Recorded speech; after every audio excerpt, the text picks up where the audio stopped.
یوم عاشور کے موقع پر صدر مملکت آصف علی زرداری اور وزیر اعظم شہباز شریف کی جانب سے خصوصی پیغام جاری کیا گیا ہے۔ نواسۂ رسول صلی اللہ علیہ وآلہ وسلم حضرت امام حسین رضی اللہ تعالیٰ عنہ کی کربلا میں یزیدی فوج کے ہاتھوں شہادت کے دن پر ملک کے مختلف شہروں میں مجالس عزا ہو رہی ہیں اور جلوس برآمد کیے جا رہے ہیں۔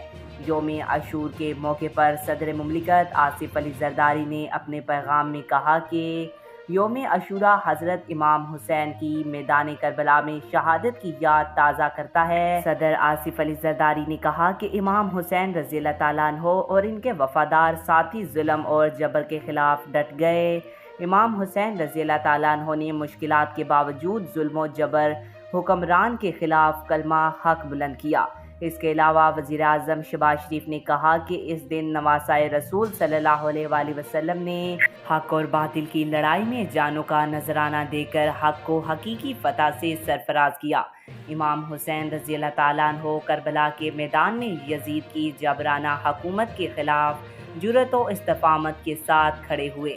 ان کا کہنا تھا کہ امام حسین رضی اللہ تعالیٰ عنہ کی شہادت ہمیں باطل اور ظلم کے خلاف ڈٹ جانے کا درس دیتی ہے۔ آج تک کے لیے اتنا ہی۔ مزید ایسی معلوماتی ویڈیو دیکھنے کے لیے چینل کو سبسکرائب کریں۔